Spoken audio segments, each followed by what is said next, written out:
கடவுச்சீட்டு எடுக்க காத்திருப்போருக்கு வெளியான மகிழ்ச்சி தகவல். அவசரமாக தேர்தல் ஆணைக்குழு பறக்கும் அனுர தரப்பு. டிஜிட்டல் அடையாள அட்டை தொடர்பில் வெளியான புதிய தகவல். இலங்கை மக்களை அவதானமாக செயல்படுமாறு எச்சரிக்கை. அரசாங்கத்திற்கு தேவையான வகைகளில் அரசியல் செய்ய முடியாது.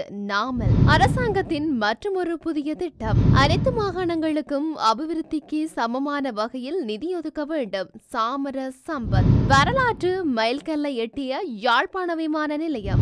ரணிலின் பட்ஜெட்டையே அனுரவு முன்வைப்பு. சஜித் தரப்பு விமர்சனம். புதுக்கடை நீதிமன்ற வளாகத்திற்குள் சற்று முன் துப்பாக்கிச்சூடு. தென்னிலங்கையில் துப்பாக்கிச்சூடு, ஒருவர் பலி. குடிவரவு மற்றும் குடியகல்வு திணைக்களத்தின் செயற்பாடுகள் இன்று முதல் 24 மணி நேரமும் இடம்பெறும் என அறிவிக்கப்பட்டுள்ளது. குறித்த விடயத்தை பொது பாதுகாப்பு அமைச்சர் ஆனந்த விஜயபால தெரிவித்துள்ளார். குடிவரவு மற்றும் குடியகல்வு திணைக்களத்தில் கடவுச்சீட்டுகளை வழங்கும் பணி நடைபெறும் என பொது பாதுகாப்பு அமைச்சர் குறிப்பிட்டுள்ளார். குடிவரவு மற்றும் குடியகல்வு திணைக்களத்திற்கு முன்பாக அண்மைய நாட்களாக மக்கள் மீண்டும் நீண்ட வரிசையில் நின்று கடவுச்சீட்டை பெற்றுக்கொள்ளும் சூழல் உருவாகியிருந்தது. அதிகாலை முதலே நீண்ட வரிசைகள் உருவாகியுள்ளதாகவும் பலர் அதிகாலை 4 மணிக்கே குடிவரவு மற்றும் குடியகல்வு திணைக்கள அலுவலகத்திற்கு முன்பாக வந்து வரிசையில் காத்திருக்கும் சூழல் உருவாகியுள்ளதாகவும் மக்கள் விசனம் வெளியிட்டு வந்தனர். இதையடுத்து இன்று முதல் குடிவரவு மற்றும் குடியகல்வு திணைக்களத்தின் செயல்பாடுகள் 24 மணி நேரமும் இடம்பெறும் என பொது பாதுகாப்பு அமைச்சர் அறிவித்துள்ளார்.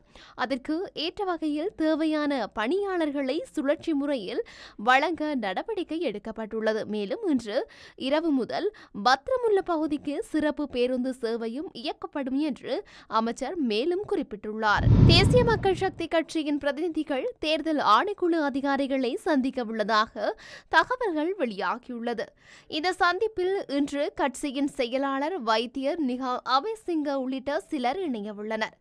நடத்துவதற்கான ஏற்பாடுகள் குறித்து தேர்தல் ஆணைக்குழுவுடன் கலந்துரையாடல்கள் நடாத்த திட்டமிடப்பட்டுள்ளதாக தெரிவிக்கப்படுகின்றது. இதற்கிடையில் ஸ்ரீலங்கா பொதுஜன பெரமுனவின் விசேட கலந்துரையாடல் நேற்றைய தினம் பிற்பகல் இடம்பெற்றது.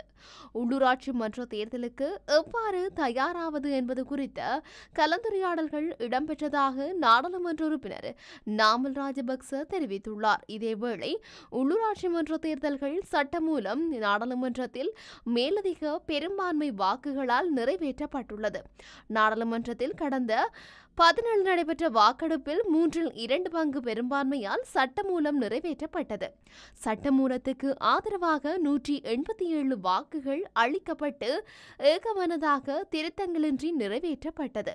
சட்டமூலத்துக்கு எதிராக எதிர்க்கட்சிகளின் உறுப்பினர்கள் எவரும் வாக்களிக்கவில்லை என்பதும் இங்கு குறிப்பிடத்தக்கது. டிஜிட்டல் அடையாள அட்டையை எதிர்வரும் ஏப்ரல் மாதத்தின் பின் வெளியிட நடவடிக்கை எடுக்கப்படும் என டிஜிட்டல் பொருளாதார பிரதி அமைச்சர் இரங்க வீரரத்ன தெரிவித்துள்ளார். இது தொடர்பில் அவர் மேலும் தெரிவிக்கையில், இதற்கான தரவுகளை பெற்றுக்கொள்ளும் முறைமைகளை தயாரிக்கும் பணிகள் தற்போது இறுதிக்கட்டத்தை எட்டியுள்ளது. பிரதேச செயலகங்களில் செயல்பாடுகள் ஊடாக தரவுகளை வழங்குவதற்காக பொதுமக்களுக்கு வசதிகளை ஏற்படுத்தி கொடுக்கவும் திட்டமிடப்பட்டுள்ளது. இதற்காக இணையம் மூலமான திட்டம் ஒன்று தற்போது செயற்படுத்தப்பட்டுள்ளது. முதலாம் கட்டத்தின் டிஜிட்டல் அடையாள அட்டைக்காக விண்ணப்பிப்போரின் நிழற்படம் மற்றும் கைவிரல் அடையாளங்களை பெற்றுக்கொள்ள திட்டமிடப்பட்டுள்ளது. இரண்டாம் கட்டத்தின் கீழ் கண்விழிகளின் அடையாளத்தை டிஜிட்டல் அடையாள அட்டையில் உள்ளடக்குவதற்கு தீர்மானிக்கப்பட்டுள்ளது என குறிப்பிட்டுள்ளார். மேலும் புதிதாக அடையாள அட்டையை பெற்றுக்கொள்ள விண்ணப்பிப்போருக்கு முதலாம் கட்டத்தின் கீழ் டிஜிட்டல் அடையாள அட்டையை விநியோகிக்க நடவடிக்கை எடுக்கப்பட்டுள்ளதுடன் பழைய அடையாள அட்டைகளுக்கான டிஜிட்டல் அடையாள அட்டைகளையும் விநியோகிக்க திட்டமிடப்பட்டுள்ளமையும் இங்கு குறிப்பிடத்தக்கது. நாட்டின் பல பகுதிகளில் இன்றும் எச்சரிக்கை மட்டத்தில் வெப்பமான வானிலை நிலவக்கூடும் என வளிமண்டலவியல் திணைக்களம் எதிர்வு கூறியுள்ளது. அதன்படி வடக்கு, வடமத்திய, வடமேல் மற்றும் மேல் மற்றும் தென் மாகாணங்களிலும் ரத்தினபுரி மற்றும் மொனராகலை மாவட்டங்களிலும் வெப்பமான வானிலை பதிவாகக்கூடும் என எதிர்வு கூறப்பட்டுள்ளது. இதன் காரணமாக பணியிடங்களில் இருக்கும்போது அதிக நீரை பருகுமாறும் வீடுகளில் உள்ள முதியவர்கள் மற்றும் நோயாளர்கள் தொடர்பில் விசேட அவதானம் செலுத்தப்பட வேண்டும் எனவும் அறிவுறுத்தப்பட்டுள்ளது.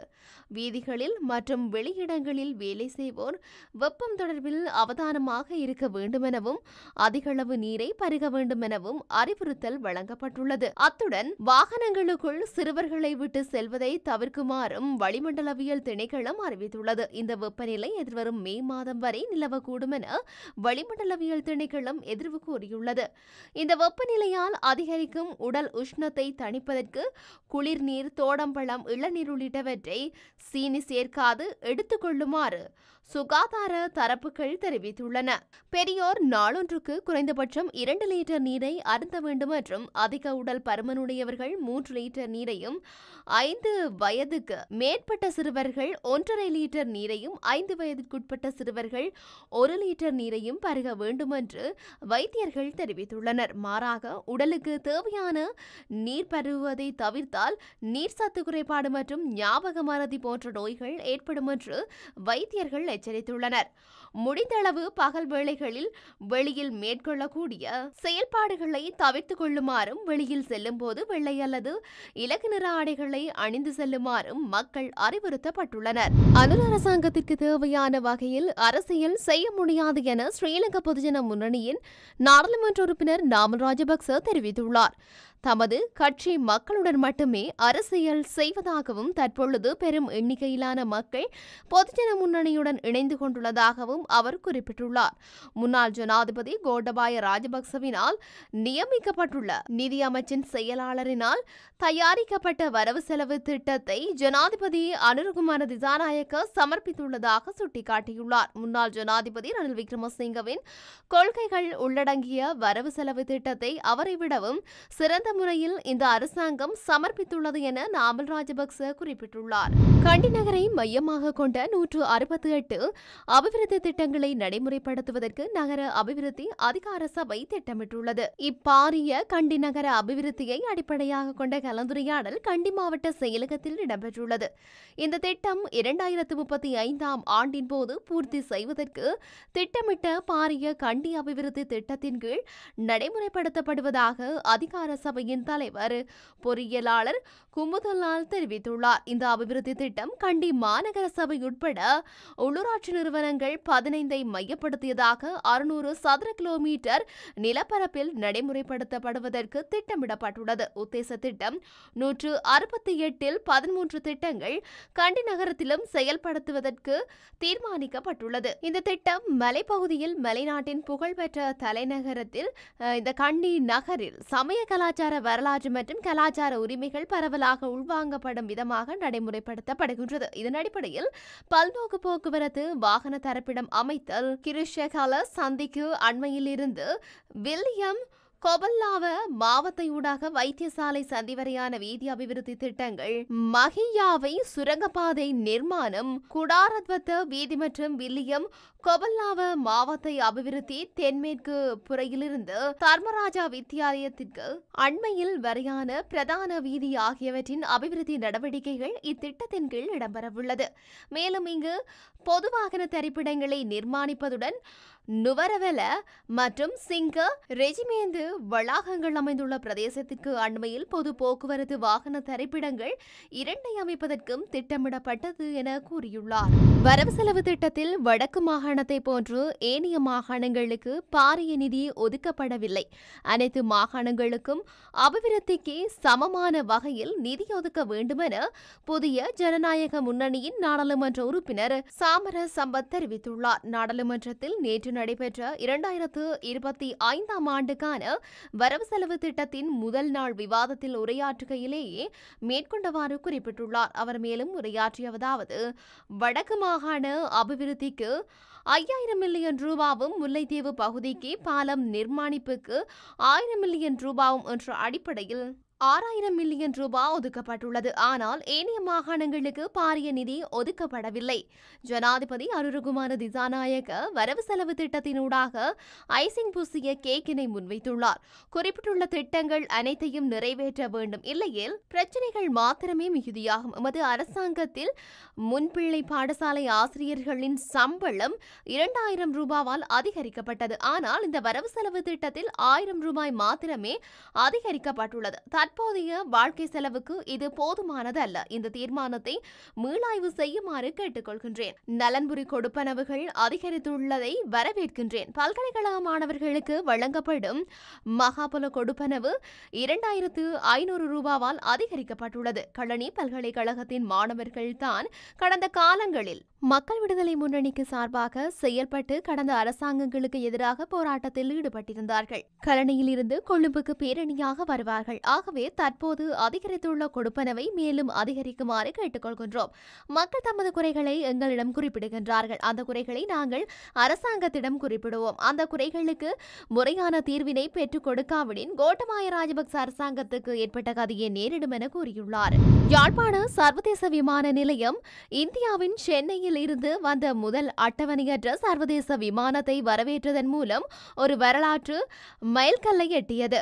இந்த சாதனை பிராந்திய விமான இணைப்பை மேம்படுத்துவதாகவும் வடக்கு இலங்கைக்கான சர்வதேச பயணத்தை அதிகரிப்பதற்கும் வழிவகுக்கும் என்றும் விமான நிலையம் மற்றும் விமான சேவைகள் தெரிவித்துள்ளது. இந்த வெற்றிகரமான வருகையுடன் யாழ்ப்பாணம் விமான நிலையம் இப்போது சர்வதேச சார்ட்டர் விமானங்களுக்கு அதிகாரப்பூர்வமாக திறக்கப்பட்டுள்ளது. இது பொருளாதார வளர்ச்சியை ஊக்குவித்து பிராந்திய சுற்றுலாவை மேம்படுத்துவதற்கும் என்றும் விமான நிலையம் மற்றும் விமான சேவைகள் தனியார் லிமிடெட் தெரிவித்துள்ளது. சர்வதேச நாணய நிதியம் மற்றும் ரணில் விக்ரமசிங்கவின் வரவு செலவு திட்டத்தையே ஜனாதிபதி அனுரகுமார திசாநாயக்க முன்வைத்துள்ளார் என்று பிரதான எதிர்க்கட்சியான ஐக்கிய மக்கள் சக்தி விமர்சித்துள்ளது.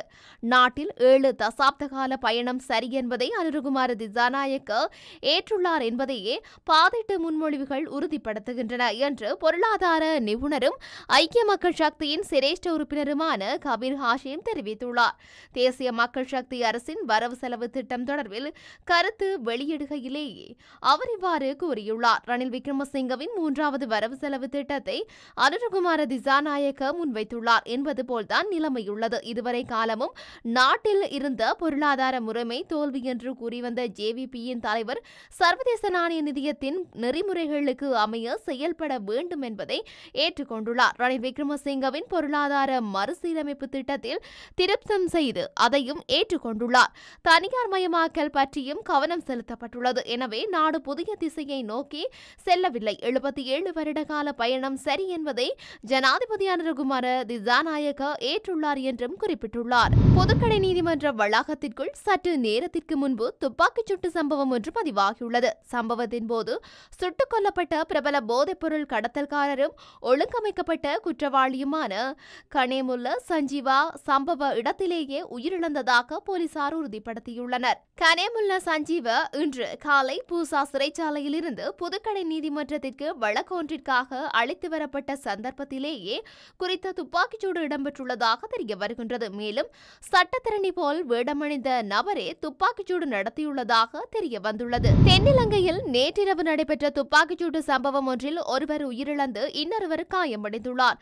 காலி அருகே மித்தனிய பிரதேசத்தில் நேற்றிரவு இந்த சம்பவம் இடம்பெற்றுள்ளது. T56 ரக துப்பாக்கியொன்றை பயன்படுத்தி குறித்த துப்பாக்கிச்சூட்டு சம்பவம் நடத்தப்பட்டுள்ளது. இதன்போது துப்பாக்கிச் சூட்டுக்கு இலக்கான நபர் ஒருவர் சம்பவ இடத்தில் உயிரிழந்துள்ளதாக போலீசார் தெரிவித்துள்ளனர். இன்னும் ஒரு நபர் காயங்களுடன் மருத்துவமனையில் அனுமதிக்கப்பட்டுள்ளார். சம்பவம் தொடர்பில் போலீசார் மேலதிக விசாரணைகளை மேற்கொண்டு வருகின்றார்கள்.